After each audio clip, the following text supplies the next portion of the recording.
반갑습니다. 네, 안녕하세요. 네, 안녕하세요. 반갑습니다. 네, 안녕하세요. 네, 안녕하세요. 반갑습니다. 반갑습니다. 시간이 되어서 이번 몸 공부에서는 경락, 경혈이 네 번이 있습니다. 그래서 오늘 첫 번째 진행을 하겠습니다. 이 자리에 함께 해주셔서 환영하며 그리고 감사드립니다. 함께 우리 몸에 대해서 공부하면서 몸에 대한 치유와 회복의 과정을 함께 손잡고 걸어가는 우리 모두를 환영하며 축복합니다. 경락과 경혈에 대해 이미 공부를 하신 분도 계시고 처음 접하시는 분들도 계신 것 같아요. 그래서 이번 몸 공부에서는 경락, 경혈 네 번에 걸쳐서 기초 과정을 함께 나누려고 합니다. 경락과 경혈은 한마디로 말해 생명의 네트워크라고 할 수 있어요. 눈에 보이지는 않지만 몸 전체에 흐르며 연결해 주는 길이 바로 경락이고 그 길 위에 자리 잡은 중요한 지점들을 경혈이라고 해요. 이번 시간부터 네 번의 과정을 통해 이 네트워크를 차근차근히 알아가 보겠습니다. 우리 몸에는 경락과 경혈이라는 두 가지 개념이 있는데요. 어떻게 보면은 이 두 단어가 비슷해 보이긴 하지만 그래도 좀 달라요. 말씀을 드리면 경락은 주로 라인, 선을 강조해요. 우리 몸 안에서 에너지와 물질이 흐르는 길, 내장의 기능이 표피로 드러나고 또 의식과 생각이 이어지는 통로, 그것이 바로 경락입니다. 그리고 경혈은 반대로 포인트, 점을 강조해요. 경락의 흐름 속에서 기가 머무는 정거장, 우리가 침과 뜸을 놓는 바로 그 자리, 그것을 경혈이라고 그렇게 얘기합니다. 비유하자면 경락은 철도 노선과 같고요. 이렇게 노선, 쭉 노선이 있는 철도 노선, 예를 든다면 우리가 기차로 예를 든다면 경부선, 호남선, 경의선 그런 큰 길, 이것을 경락이라고 하고요. 경혈은 그 경부선에서 서는 그런 정거장, 서울역, 부산역, 광주역 이런 정거장을 경혈이라고 합니다. 우리가 보통 말하는 경락은 12경맥이에요. 12개의 경락을 가지고 있는데요. 거기에 인맥과 동맥을 더해서 14경맥, 14경락, 즉 14정경이라고 우리가 보통 그렇게 말하고 있습니다. 우리가 이 세상에 사는 달력 보면은 1년이 12달로 이루어졌잖아요. 우리 몸에도 12경락이 있는 거예요. 경맥이라고도 해요. 그런데 거기에 인맥, 동맥 합쳐서 14정경 그렇게 부르고요. 1년이 365일인 것처럼 인체에는 361개의 경혈이 자리하고 있어요. 숫자가 참 신비롭지 않은가요? 정리하면 경락은 신체 내에서 흐르는 큰 길이고 경혈은 그 길 위에 위치한 중요한 지점입니다. 이 두 가지가 함께 작용하면서 인체의 균형을 이루고 건강을 유지하며 질병을 예방하고 치료하는 데 큰 역할을 합니다. 우리 인체에 정말 경락이 흐르고 있는가? 우리 인체에 에너지가 정말 흐르고 있는가? 어떻게 보면은 조금 궁금하고 의아할 수도 있지만요. 조장희 박사님이라고 계신데요. 굉장히 유명하신 뇌과학자예요. 그분이 MRA, 자기 공명 영상 원천 기술 개발에 핵심적으로 일을 하셔서 MRI의 아버지라 불리시는 분인데요. 세계의학 영상 분야에서 선구적인 업적을 남기신 분인데요.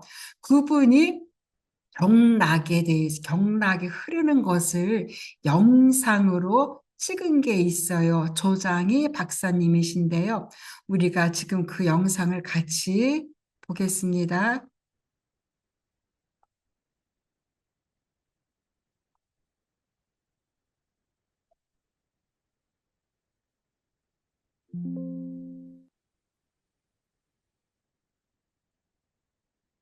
제가 집에서 이거 실험할 손발에 넣는 침이 어떻게 멀리 떨어진 환부에 효력을 미칠 수 있을까? 98년 8월 세계적인 과학지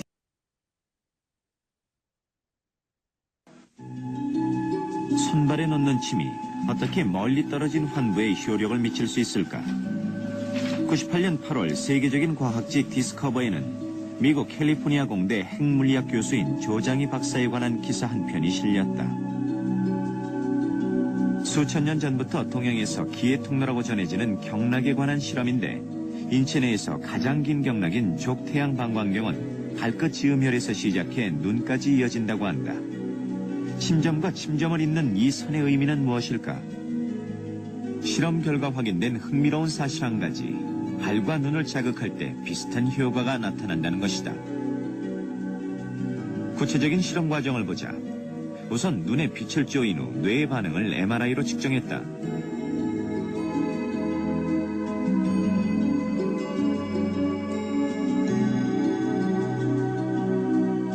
다음으로 경락상의 맨 끝 지점인 지음혈에 침을 꽂고 뇌의 MRI 검사를 해보았다.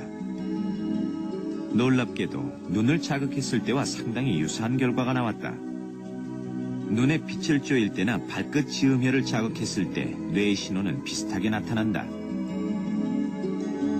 그러나 동일한 경락 이외의 다른 지점에 침을 놓을 때 뇌는 전혀 다르게 반응한다. 눈에 빛을 쬐었을 때와 아무런 공통점도 찾을 수 없다.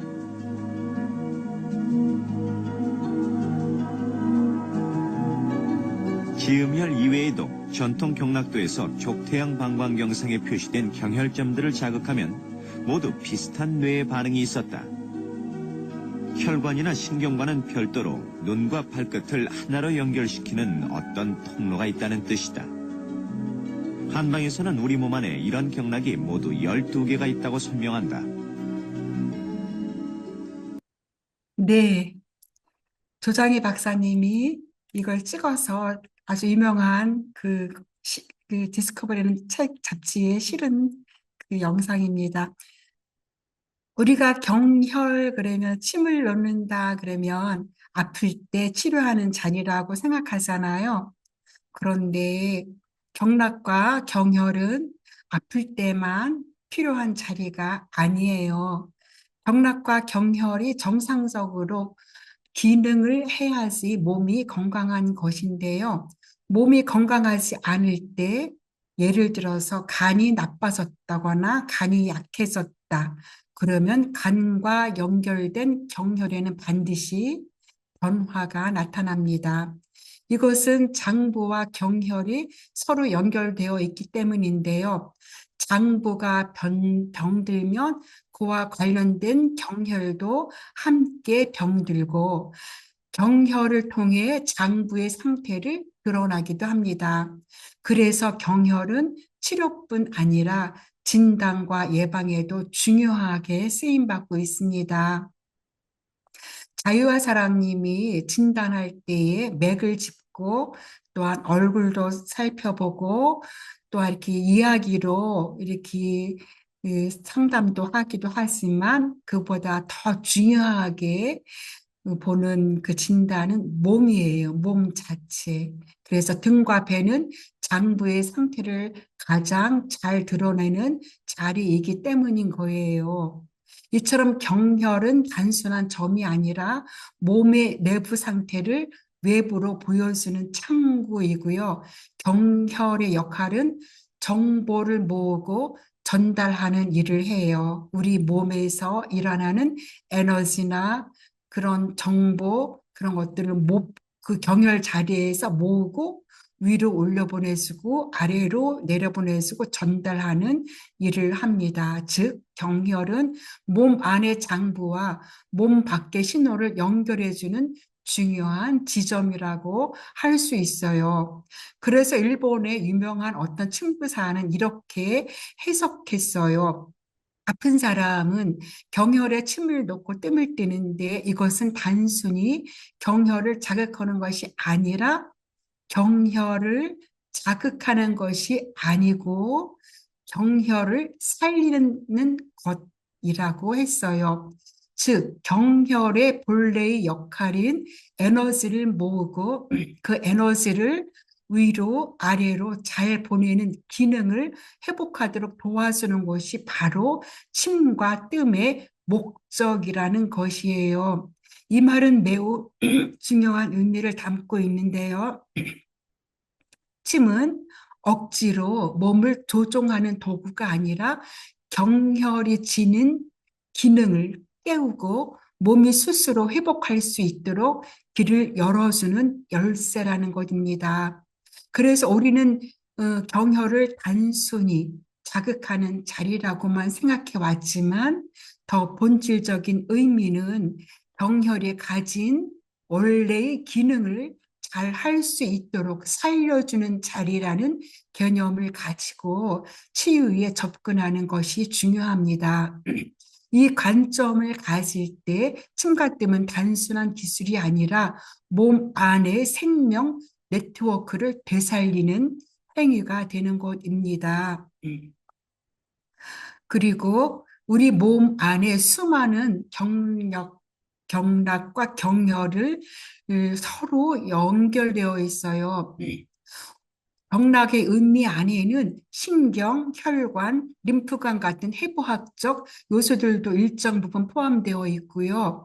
그러나 반드시 해부학적 신경, 혈관, 림프관과 같이 길을 따라가는 것은 아니고요. 오히려 경락은 신경, 혈관, 림프를 조절하고 통합하는 상위 개념이라 할 수 있습니다.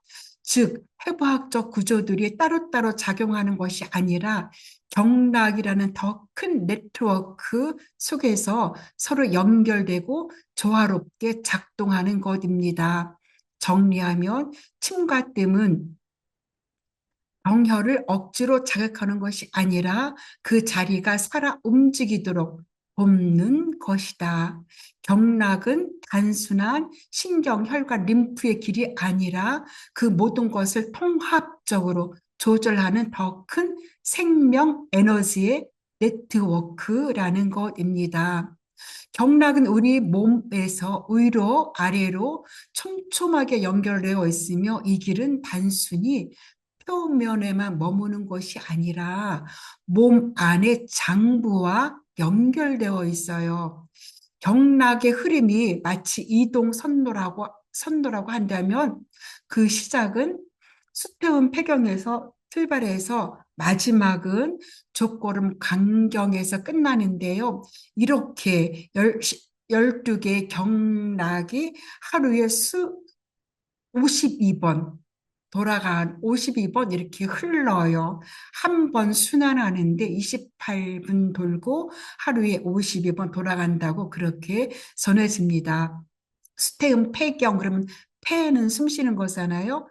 호흡으로 시작된 에너지의 흐름이 전신을 돌고 간에서 마무리된 뒤 다시 또 호흡으로 출발하는 이 리듬이 반복되는 거예요.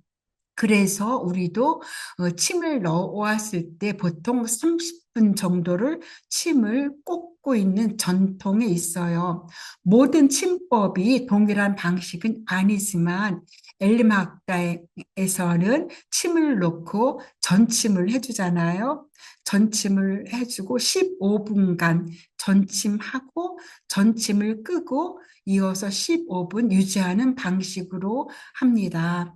전침 시간이 길어지면 전침이 굉장히 강해요. 그래서 침이 불어줄 수가 있어요. 그래서 15분이 가장 안전한 효과적인 그러한 방법이에요.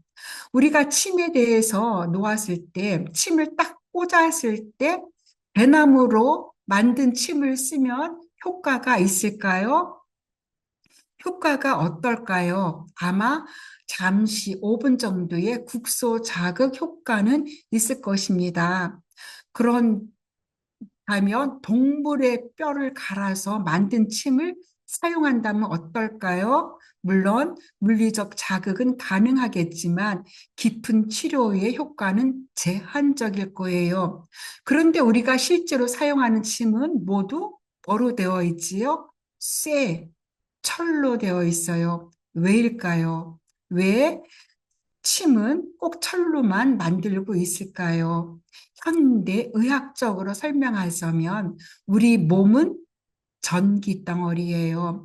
우리의 심장의 박동 전기로, 뇌의 활동 전기로, 근육의 수축 모두 전기 현상으로 움직이는 것입니다. 몸에서 전기 현상이 일어나지 않는다면 그것은 이미 죽은 상태인 거예요. 그만큼 전기는 그 생명 자체인데요. 여러분도 누구와 악수할 때 갑자기 손끝에서 정전기가 일어나는 것 경험해 보셨을 거예요. 그 작은 불꽃 속에 우리 몸의 전기적 힘이 담겨 있습니다. 이 전기 덩어리인 우리 몸에 철로 된 침을 꽂아 놓으면 어떤 일이 일어날까요? 철은 전기가 잘 통하잖아요. 철은 자기에 반응하기 때문에 단순한 금속이 아니라 전기적, 자기적 변화를 일으키는 도구가 되어요. 특히 경혈은 전기적으로 아주 민감한 자리예요. 그 자리에 철로 만든 침을 꽂아둔다면 세포 주변에서 반드시 전기적 변화가 일어나요. 그 변화가 신경, 혈관, 근막에까지 파급되어 몸의 균형을 조절하게 되는 것입니다. 저희가 중국에서 이제 많은 봉사 활동을 했어요. 봉사 활동을 했는데 그 봉사실을 운영할 때에 자유화 사랑님은 그 수많은 환자들에게 진단을 하고 또한 이렇게 처방을 내려요. 어디에 침을 놓으라고. 그러면은 그때 봉사하시는 힐러 선생님들이 침을 많이 놓아요. 하루 종일. 어느 정도냐면요. 힐러들이 하루 종일 서 있어 잠깐 발 아프고 다리 아파서 잠깐 앉아 있을 틈이 없이 하루 종일 서서 침을 놓고 저는 이제는 그 환자들에게 발침을 했어요. 침을 빼는 일을 했는데요. 그 침을 빼는 일을 할 때에 그 발침을 하는데 발침을 하도 많이 하니까 자유화사랑님은 발침을 한 뒤에 반드시 그 자리를 손끝으로 살짝 눌러주라고 해요. 그런데 어느 날 제가 침을 빼고 그 부분, 침 뺀 부분을 손가락으로 누르는데 갑자기 회오리 바람이 손끝에서 소용돌이 치는 에너지가 느껴졌어요. 하도 많이 빼니까 민감해진 거였어요. 그래서 제가 그때는 제가 전공이 강 선생님은 많이 했지만 저는 병열 자료를 외우고 막 공부를 안 할 때였는데요. 제가 사람을 이렇게 피부를 쑥 만지면 그 에너지를 경열 자리에서 그 에너지를 느끼고 여기가 경혈 자리라는 걸 느낄 정도로 그랬는데요. 경혈이란 단순한 점이 아니라 기와 혈이 모이고 드러나는 자리이기 때문에요. 철침은 그 자리를 띄우고 살아나게 하는 도구가 되는 것입니다. 정리하면 철침은 전기와 자기의 성질을 통해 정혈의 깊은 변화를 일으키고 단순한 도구가 아니고 몸의 전기와 에너지를 움직이는 치유의 통로인 것입니다. 특히 전기적으로 민감한 경혈 자리에 철침을 꽂아두면 그 주변 세포와 조직에서는 반드시 전기적 변화가 발생해요. 이 변화가 신경과 혈관을 따라 퍼져나가며 장부에도 영향을 미치며 몸의 균형을 회복하도록 돕는 것입니다. 뿐만 아니라 우리가 이 침이 우리 몸 안에서만 역할하는 것이 아니라 이 대기 중에 에너지가 있잖아요. 대기 중에는 전류가 흐르고 있어요. 공기 안에도 늘 미세한 전류가 흐르고 있고요. 그렇다면 침을 몸에 꽂았을 때 그 침은 마치 안테나처럼 작용해요. 전기 덩어리인 우리 몸에 쇠로 된 침을 꽂았는데 이 전기 우주에는 에너지가 흐르고 있는데 그 과정에서 정기적인 변화가 유발되며 결국 몸속의 신호가 달라지는 거예요. 그래서 통증이 있는 자리에 침을 꽂아 놓으면 시간이 지나면서 통증이 차츰 사라지는 것입니다. 예전에 제가 화상 입은 아이가 있었는데요. 이 그림은 우리의 몸과 몸에서 있는 에너지, 그리고 우주에 있는 에너지의 그림입니다. 부당 선생님이 화상 입은 아이를 치료한 아이가 이게 영상으로 있는데요. 이렇게 화상을 입으면 이걸 병원에 가잖아요. 그러면은 이거 드레싱할 때 꺼즈를 붙여놨던 걸 다 빼요. 그리고는 소독을 하고 그 다음날 가면 또 드레싱할 때 그게 굉장히 고통스럽거든요. 그래서 엄마 아빠가 구당 선생님께 침으로 치유를 받았는데 이게 일주일째 딱정이가 벌써 생기고 한 달 후에 이렇게 아주 기적과 같이 치료가 됐는데요. 정말 놀라워요. 우리도 이제 우리가 이 침을 공부한 사람들은 이 화상을 입으면 일단 응용액을 뿌리죠. 근데 응용액 갖고 안 되는 좀 깊은 화상은 침을 놓으면 이 통증이 잘 가셔요. 저도 얼마 전에 호박죽을 끓이다가 이게 호박죽이 펄펄 끓이면서 이게 튀어 올라서 제가 손을 데웠어요. 손을 데웠는데 그런데 은용액 갖고 안 됐어요. 그래서 제가 침을 놓으니까 이게 통증이 빠르게 가라앉으면서 치료도 빠르게 되는 게 바로 침이에요. 이 화상침은 굉장히 유명한 구당 김남수 선생님이 알려준 침이에요. 이거는 우리 아들, 큰아들이 예전에 군 복무 중 한겨울에 훈련을 하다가 동상을 입고 집에 휴가를 나왔는데요. 동상 입어서 때 침을 통해서 빨리 치료가 되었던 거예요. 동상과 화상 같은 원리인 것입니다. 우리가 어디 아픔을 느낀다는 것은 그 부위에 비정상적인 정기적 변화가 있다는 뜻이에요. 정상과는 다른 전기 현상이 생기기 때문에 통증으로 나타나는 것인데요. 통증이 심한 자리에는 비정상적인 변화가 있는 것이고 이때 침을 꽂으면 단순한 물리적 자극을 넘어서 신경, 세포막의 전기적 활동에 변화를 일으켜 균형을 회복하도록 돕습니다. 마침 침 자극은 뇌와 척수에도 엔돌핀 같은 진통 호르몬의 분비를 촉진해서 통증을 완화하는 효과도 있어요. 따라서 침은 단순히 국소 자극에 머무는 것이 아니라 경혈의 전기적 특성을 변화시켜 전신의 회복 과정에 관여하는 중요한 도구입니다.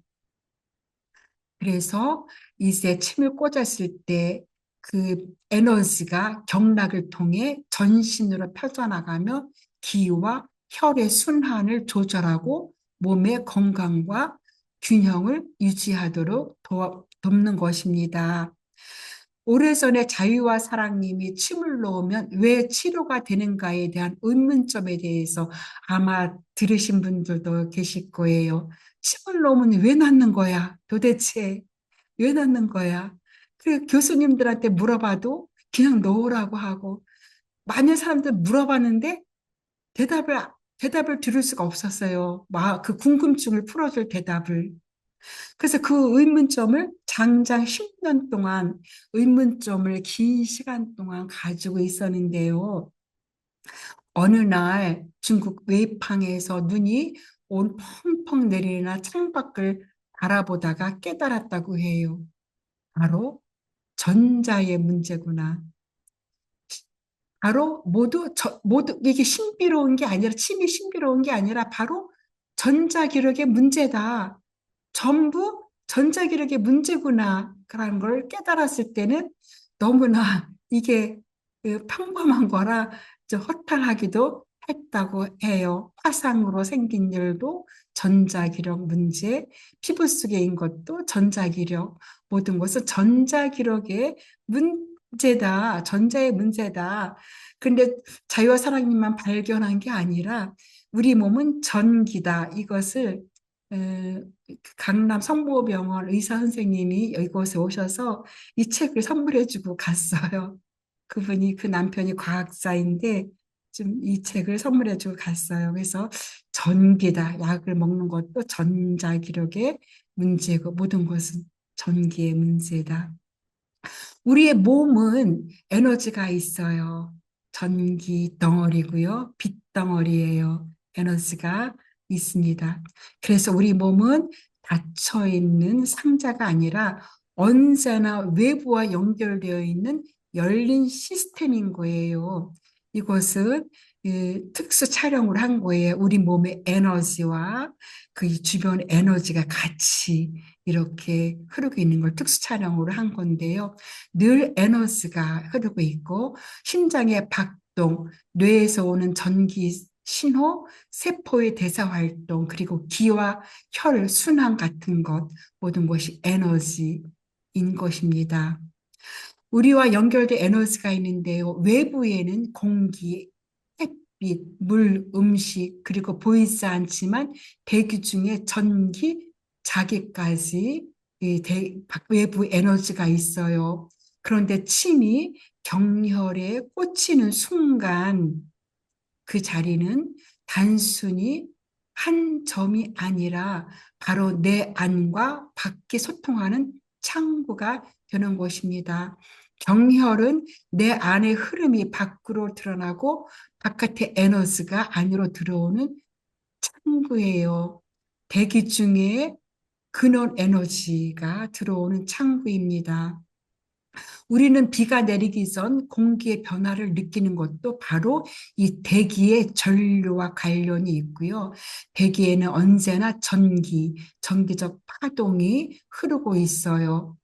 자기장, 지구의 자기장, 태양빛, 우주의 입자 흐름까지 모두 우리 몸에 직간접적으로 영향을 주는 것입니다. 실제로 대기 중에 눈에 보이지 않지만 우리가 침을 꽂으면 그 에너지와 그 철침의 에너지가 서로 공명하면서 내 안의 에너지와 바깥의 그런 에너지가 만나도록 돕는다는 거예요. 그래서 내 안의 에너지와 밖의 그런 에너지를 연결하는 다리인 것입니다. 작년에 병원에 이제는 갔었는데요. 저는 진단하러 가거든요. 치료는 자가 치료를 하고요. 진단하러 가고 필요할 때는 물론 약도 얻어서 먹지만 이제는 집에 그냥 가려고 했는데 주사 하나 맞고 가라고 그래서 주사를 맞았어요. 그런데 그때 제가 이제 에너지가 툭 떨어져 있어서 원래는 좀 아미노산 영양제를 좀 맞으려는 그러한 계획이 있었는데 그렇게 주사를 맞고 영양제를 맞는데 눈이 막 가려운 거예요. 눈이 왜 가렵지? 눈을 막 이렇게 비볐어요. 좀 있으니까 손이 막 가려워요. 손이 왜 가렵지? 막 이렇게 긁었어요. 좀 있어 입 가려고 온몸이 다 가려운 거예요. 그래서 이런 거를 제가 빼갖고 들고 응급실 간호원 가갖고 제 몸이 지금 이상하다. 그렇다. 그랬더니 간호원이 해독하는 주사를 놔줬어요. 그리고 집에 왔어요. 집에 왔는데 가려움이 점점 심해지고 두드러기가 심해지는데 호흡 곤란이 온 거예요. 그래서 어떻게 해요? 다시 강 선생님이랑 같이 병원으로 또 갔어요. 그때는 밤이었어요. 응급실에서 더 이상 해줄 게 없대요. 이 주사 맞고 그때 아마 몸에 어떤 이상이 왔는데 제가 소고기 알레르기가 있는 건 몰랐나요? 소고기 먹었다고 하니까 그래서 몸에 이상이 온 거예요. 막 그러면서 어쨌든 그 알레르기 때문에 이 주사 맞고 이런 적이 전국적으로 한 명도 없었습니다 하면서 더 이상 해줄 게 없다고 다시 집으로 왔는데요. 가려움이 너무 힘들었는데 이 가려움뿐만 아니라 이 피가 뭉치면서 제 손으로 왔다 그러니까 막 몸이 이상해지는 거예요. 그래서 내 몸이 왜 이렇게 이상해졌지? 막 이해가 안 됐어요, 제 몸이. 그러면서 가려움 심해지면서 두드러기가 막 온몸을 덮었는데요. 피가 왔다 갔다 하는 그런 느낌이 있더니 나중에는 이 가려움증이 전부 다 무릎 아래로 내려가면서 글로 두드러기가 엄청 많이 나가고 이 두드러기가 그냥 덮어버렸어요, 피부를. 그래서 할 수 있는 게 없잖아요. 병원에서 할 거 없다. 그래서 뭐 아무것도 할 수 없는데 그때 이 무릎 아래에 다리에 침을 수십 개를 놨어요. 수십 개도 넘었을 거예요. 아마 엄청 많은 침을 이 강연사님이 꽂아줬어요. 근데 제가 마음속으로 이제 침을 맞았으니까 이 내 몸이 이 우주의 에너지와 내 몸의 에너지가 정상적으로 균형을 이룰 거야. 그렇게 생각하면서 있었는데 가려움증이 가라앉으니까 잠이 들었어요. 깜빡. 잠이 들었고 잠을 자다가 이제 깼더니 너무나 신기하게 두드러기도 싹 없어진 거였어요. 얼마나 위급한 상황에서 정말 이 침은 이렇게 우리의 위급함을 면해주는 그러한 도구인 것입니다. 침을 놓고 우리가 몸이 받아들일 수 있는 충분한 시간 30분을 주는데요. 침법에 전통적으로 보와 스파라는 개념이 있어요. 보는 침을 놓고 에너지를 보충해준다고 돌려주고 사는 쌓인 것을 덜어낸다고 침을 돌려주는 그런 보사 개념이 있는데요. 우리는 침을 놓을 때 강제로 에너지를 더하거나 빼지 않습니다. 대신 겸손한 태도로 침을 반듯하게 직각으로 꽂아요. 비스듬해 꽂지 않고 뭐 때로는 비스듬해 꽂을 때도 있어요. 근데 우리는 일단 초보는 다 직각으로 놓고 몸이 스스로 균형을 잡을 수 있도록 몸이 스스로 보호하고 사할 수 있도록 기다려줘요. 침은 억지로 우리 몸을 움직이려는 도구가 아니라 몸이 스스로 회복할 수 있도록 열어주는 도구인 것입니다.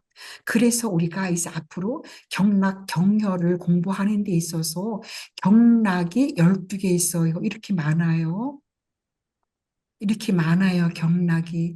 그러면 그 안에 있는 경혈은 361개, 얼마나 또 많아요? 그래서 너무나 많잖아요. 근데 이것 말고, 십사정경 말고도 부가적인 것들도 있는데 이것을 다 공부하려고 하면은 완주하기가 어려워요.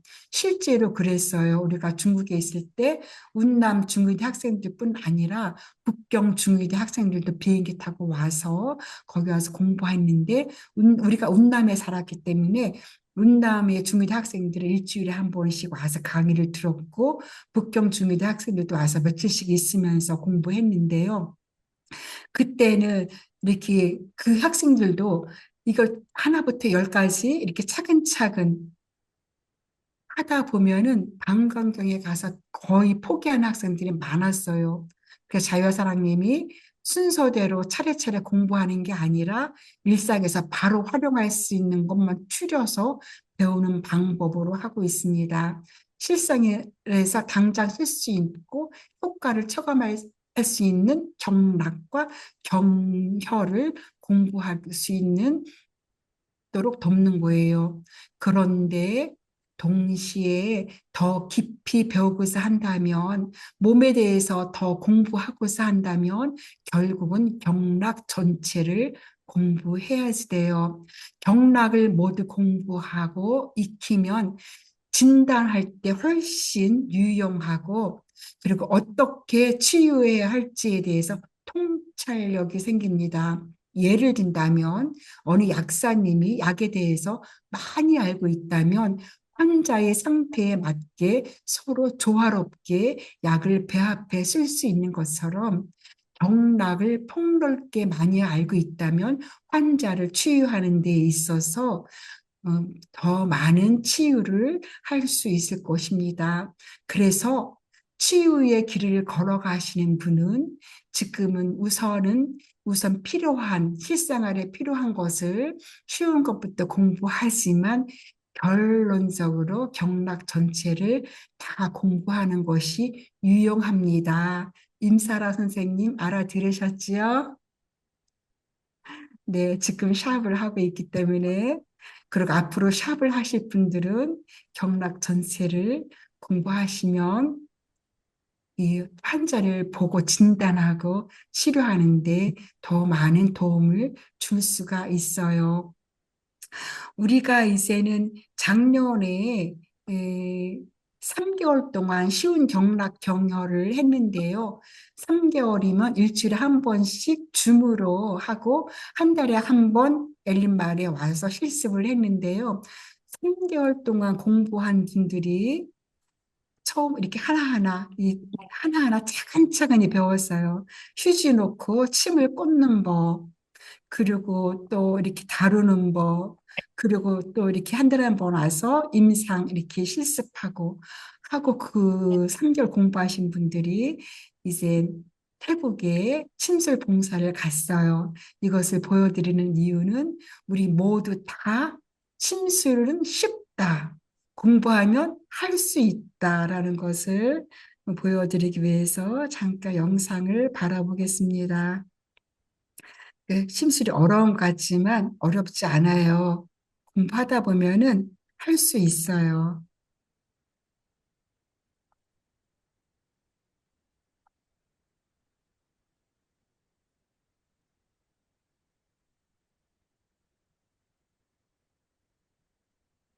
네, 이것이 지금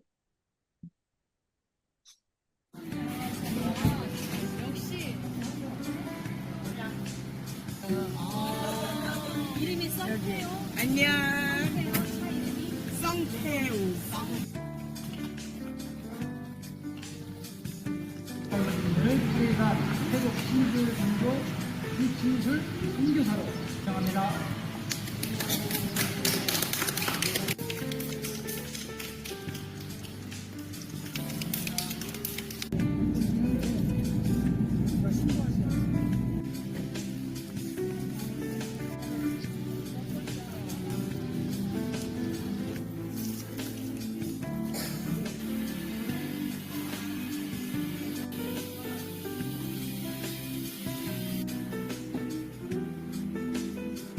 예수 하는 겁니다. 하나, 둘, 셋. 예수.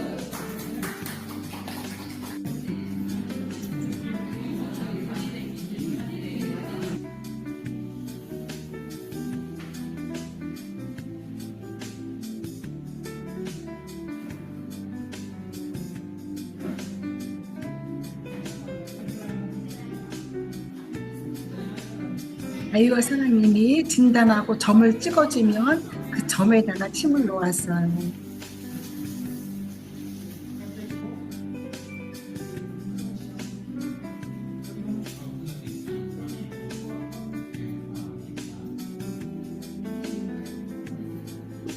선생님들이 찾아서 나왔다고 말해주세요.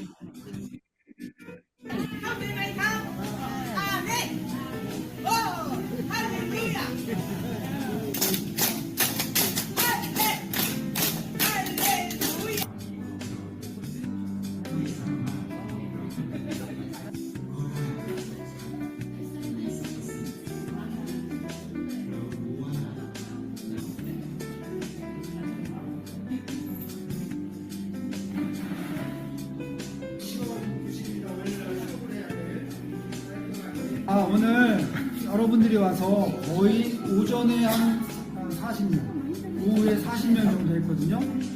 아, 이거 처음 하신 분들이 아니에요. 한 10년 배우신 분들이 와서 하시는 것 같은, 우리 만족해 하면서 돌아갔습니다. 수고하셨고 너무 감사합니다.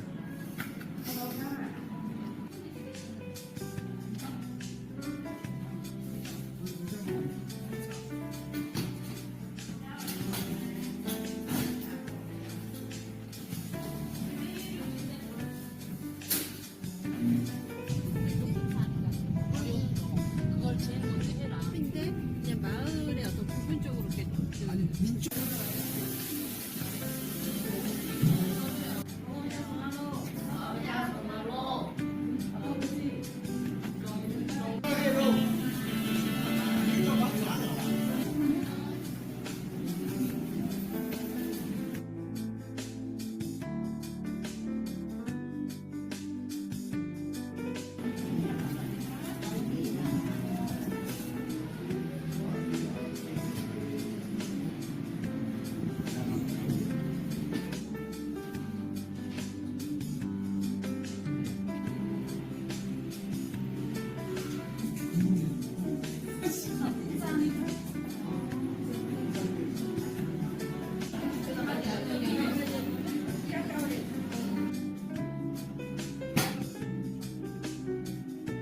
네, 다 보고 싶지만 시간이 없어서 여기까지만 볼게요. 우리 바이올렛님하고 레벨라라님 같이 태국에 갔었는데, 바이올렛님 이 영상 보니까 소감이 어떤가요?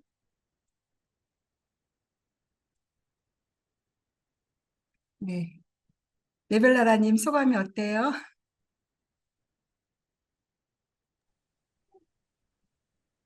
그때 기억이 되게 새롭고요. 또 가고 싶은 그런 마음이 듭니다. 네, 너무 신기했고 또 굉장히 뿌듯했어요. 네. 바이올렛님도 말씀하세요.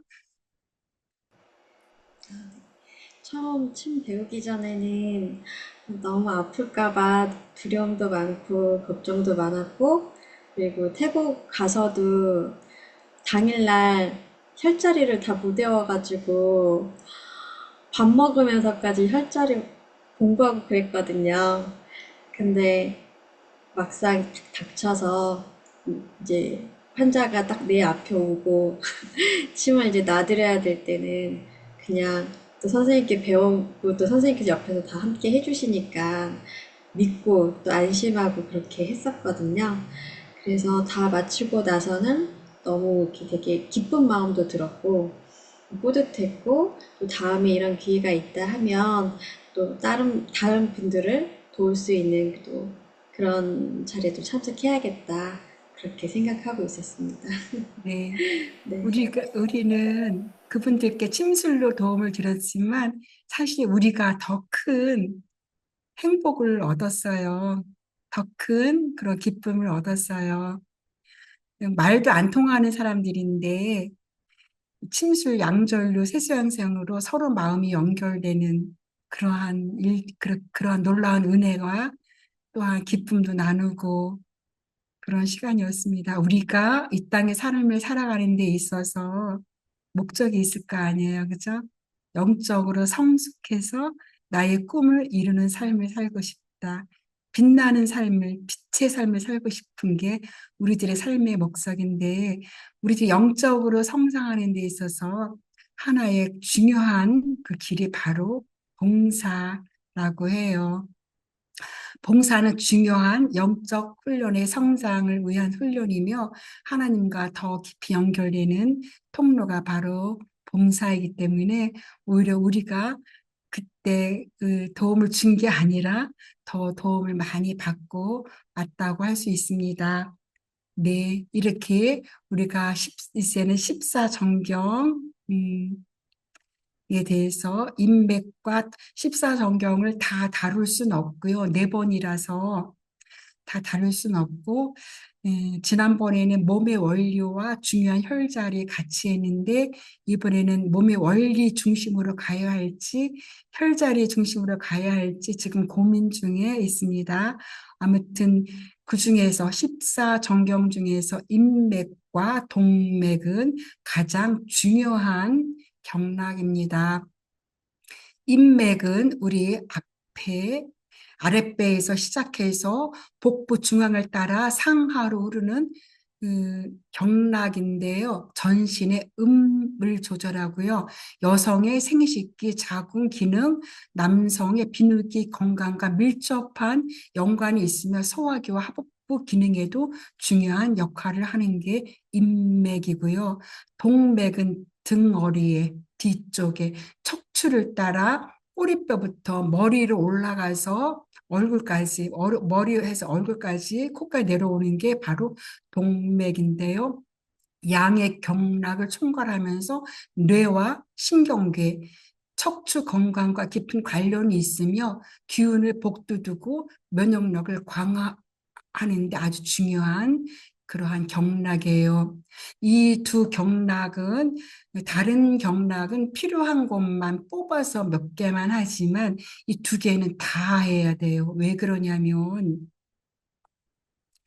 보면은 가운데에 빨간 선이 인맥이에요. 인맥이 흐르고 옆에는 이거 이름 몰라도 돼요. 네, 인맥은 알아야 돼요. 옆에 거는 지금은 몰라야 되지만 족소음 신경, 조강명 의경, 족태음 비경, 족골음 간경이 이렇게 앞에서 흐르는데요. 이 모든 경락에도 경혈이 있는데 혈자리가 있는데 이것은 뭘로 기준점으로 하냐면 인맥 혈자리를 기준점으로 잡아요. 그래서 이 옆에 어떤 혈자리 옆에 이렇게 가요. 혈자리 옆에 이렇게. 그러니까는 인맥을 다 외워야지만 복부에 있는 다른 혈자리를 잡을 수 있는 거예요. 그리고 인맥은 굉장히 중요한 혈자리인 거예요. 그래서 인맥 혈자리가 있는데요.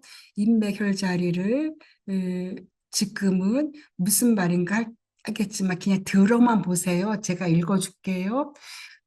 아래서부터 회음, 곡골, 중국, 관원, 성문, 기해, 음교, 신골, 수분, 하완, 권리, 중한, 상완, 거골, 구미, 중정, 단중, 옥당, 자궁, 환계, 선기, 천돌, 염촌, 승장. 이게 인맥의 혈자리인데요. 우리는 지난번에는 이걸 어떻게 외웠냐면 인맥 24기해 곡골, 중국, 관원순 이렇게 노래로 외웠어요. 근데 지금은 노래를 여기까지만 할게요. 근데 인맥은 처음 보는 분은 혈자리 이름 자체부터가 낯설으실 거예요. 그렇지만 조금만 익숙해지면 인맥에 가장 먼저 눈에 들어오는 거예요. 그래서 우리가 인맥 혈자리를 잡을 건데요. 인맥 혈자리는 잡기가 굉장히 쉬운 게 뭐냐면 랜드마크가 있어요. 랜드마크가 몇 군데 있는데 이 랜드마크만 기억하면 나머지는 그냥 잡기 쉬워요. 첫 번째 랜드마크는 이게 뭐냐면 배꼽이에요. 배꼽 다 알죠? 다 찾을 수 있잖아요. 배꼽, 랜드마크. 배꼽이 랜드마크이고요. 이 배꼽을 한자로는 신골이라고 그래요. 신골. 우리가 경락에서 경혈 이름은 신골이에요. 신자를 한자로 풀어보면은요, 신령한 근원, 생명의 근원, 골은 궁궐의 문, 그래서 생명의 문, 생명 에너지가 드나드는 관문, 이것이 신골이에요, 백골. 그야말로 생명의 문, 듣기만 해도 이름 자체가 놀랍지 않으신가요? 고전에도 이런 말이 있어요. 배꼽이 편안하면 오장이 편하다라는 말이 있는데요. 그만큼 배꼽은 단순한 자리가 아니라 생명력과 장부의 균형을 가늠하는 핵심 자리라는 뜻이고요. 신골, 배꼽은 태아 시절 탯줄로부터 엄마로부터 영양과 생명이 들어온 길이죠. 영양을 받았고 그리고 장부와 연결, 소화기, 신장, 비뇨기, 복부 장기와 밀접한 관련이 있는 게 배꼽이고요. 배꼽 주위는 기와 혈이 모이고 퍼져가는 장기이고요. 실제로 우리가 그래서 많은 사람들이 배꼽에 뜸을 뜨잖아요. 항아리 뜸. 그래서 기운을 회복하고 소화 기능 강화하고 순환 촉진하기 위한 배꼽에 항아리 뜸을 뜨는데 배꼽을 따뜻하게 하면 장부가 편안해지고 복부의 긴장이 풀려요. 실제적으로 자유와 사랑님이 백혈병 진단받았을 때 매일 한 게 이 배꼽에 뜸 뜨는 거였어요. 매일 배꼽에 뜸을 떴어요. 배꼽이 편하면 어장이 편하다는 말은 신거를 중심으로 한 복부의 안정이 전신의 건강과 연결된다는 한의학적 지혜인 것입니다. 그 다음에 보면은, 자, 신골은 금방 찾을 수 있어요. 신골, 배꼽이죠. 그 다음에 찾을 것은 구미예요. 구미는 우리가 가슴에 뼈를 쭉 따라 내려오다 보면은 뼈가 끝나는 지점이 있어요. 여기 그림으로 보시면 가슴뼈 내려오다 보면은 뼈가 끝나는 이 지점, 여기가 바로 구미예요. 구미. 그래서 구미. 여기입니다. 구미. 사람들이 흔히 말하는 명치, 그 부위가 바로 구미혈 자리라고 보시면 되어요. 가슴과 가슴과 배가 만나는 자리, 경계 지점이에요. 여기가 배면 위에는 가슴, 경계 지점이에요. 소화기 문제에 자주 쓰이고요. 가슴이 답답하거나 불안할 때 도움을 주는 심신 안정에도 도움을 주는 지점이 바로 구미혈인데요. 쉽게 말해 구미혈은 위치는 알겠죠? 여기 내려오면서 뼈가 끝나는 그 바로 아래 검상돌기라고 해요. 이 뼈 끝나는 부분이 바로 거기가 구미다. 구밀은 마음을 다스린다는 전통 한의학적 설명이 있는데요. 여기가 왜 마음을 다스리지? 그런 마음이 들 건데요. 우리 이거를 이제는 다른 말로 설명을 하면은 우리 몸은 자율신경계가 있잖아요.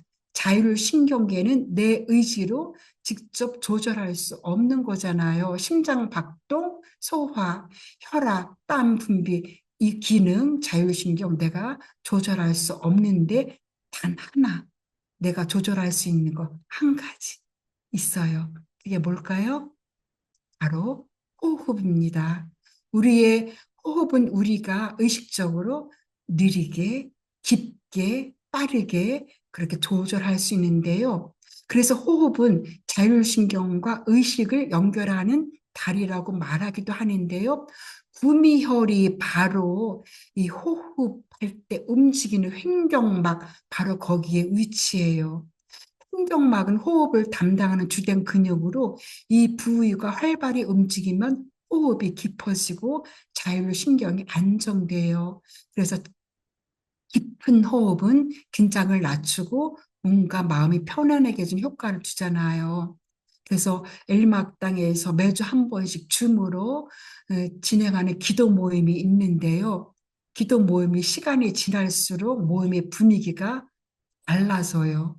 왜냐하면 계속 기도하는 분들이기 때문에 그래서 기도가 호흡을 가라앉히고 마음을 고요하기 때문에 그 모임이 점점 깊어지고 기도자가 깊어지니까 시간이 지날수록 그 모임의 밀도가 높아지는 자리.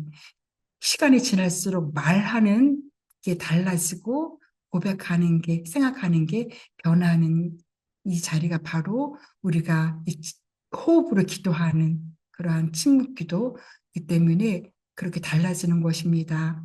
그래서 이제 구미는 횡격막, 호흡과 관계되어 있기 때문에 위장도 치료하지만 심신 안정에 도움을 주는 게 바로 구미다. 구미가 편안하면 이제 마음도 편안해진다. 그렇게 말할 수 있어요. 그 다음 랜드마크는 중정인데요. 중정은 여기 우리가 이렇게 구미에서 조금만 이렇게 좀 올라가요. 따라서 그러면 쏙 들어가는 지점이 있어요. 여기가 중정이에요. 들어가는 지점. 여기가 중정이에요. 그 다음 중완, 중완은 이 중정과 배꼽, 중정과 신걸의 중간 지점. 여기가 중완이에요. 랜드마크 지금 배꼽 했어요. 구미했어요. 중정했어요.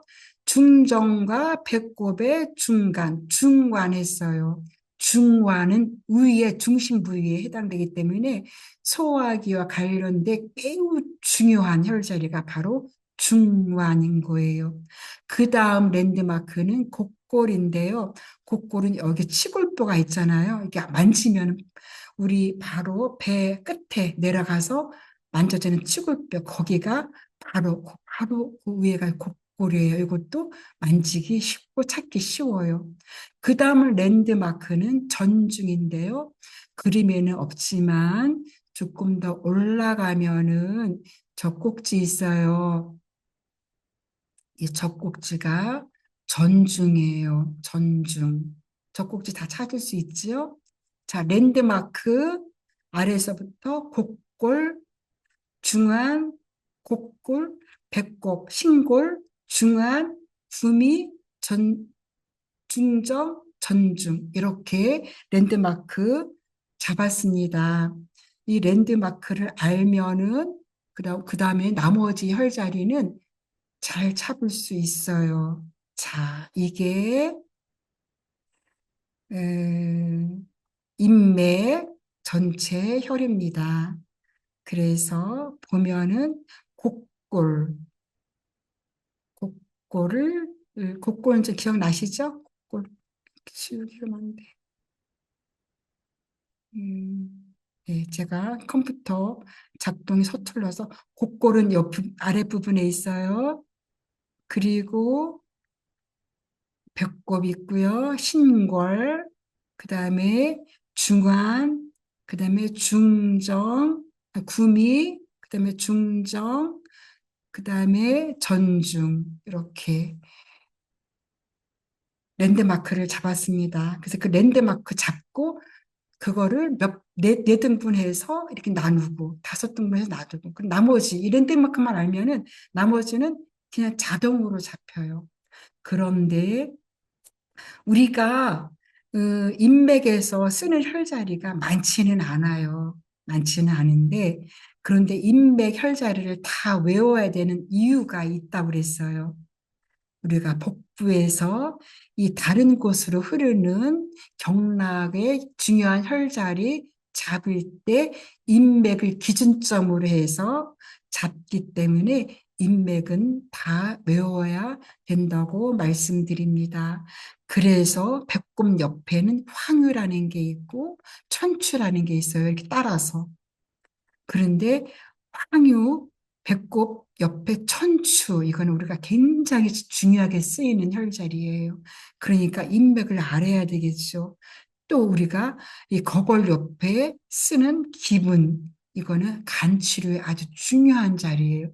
그러니까는 인맥을 알아야지만 그 다음 혈자리를 잡을 수 있다. 그렇게 말씀드립니다. 그래서 오늘은 여기까지 하고 다음 시간에는 인맥의 혈자리를 하나씩 다 살펴보고 자리를 살펴보고 그리고 그 주변에 있는 복부의 혈자리를 살펴보겠습니다. 음, 지금 혈자리 이름 처음 듣는 분은 좀 어색하고 낯설지만 자꾸 하다 보면은 그러면은 금방 익숙해진다. 그리고 침술은 어려운 게 아니다. 쉬운 거다. 그리고 침술은 위험하지 않습니다. 절대로. 우리가 굉장히 작은 걸로 써요. 굉장히 옛날에는 침이 두꺼웠어요. 그래서 놀 때 아팠고 또한 잘못 줄이는 문제가 있었지만 우리가 쓰는 이 침은 굉장히 안되다는 침이기 때문에 사고가 거의 안 나요. 근데 중요한 부분, 조심할 부분은 몇 군데 가르쳐 줘요. 여기는 좀 깊게 놓지 마세요. 그것만 조심하면 나머지는 다 안전한 게 이 침술이라 생각하시고 우리가 때 갑자기 밤에 잘 때 우통 일어났다 병원 가기 힘들잖아요. 침 따뜻한 거면 숨 가라앉고 이 순환이 이루어집니다. 그래서 그 일상에서 많이 배워서 일상에서 많이 쓰시고 또한 이렇게 또 치료에도 많이 쓰시면 좋겠습니다. 뿐만 아니라 우리가 경락을 공부하는 것은 침을 놓기 위한 목적이 아니라 경락을 알아야지만 양절류를 하든 지압을 하든 또한 그 온열기를 하든 경락을 알아야지만 더 잘할 수 있기 때문에 경락, 경혈은 우리가 치유에 있어서 베이스로 깔고 가야 된다. 그렇게 생각하시고 함께 하시면 좋겠습니다. 오늘 강의는 여기까지 하고 마치겠습니다. 늦은 시간까지 모두 수고하셨고요. 이제 다음 주에 또 줌으로 배워요. 고맙습니다. 편안한 저녁 되세요. 수고하셨습니다. 고맙습니다. 아. 감사합니다. 고맙습니다.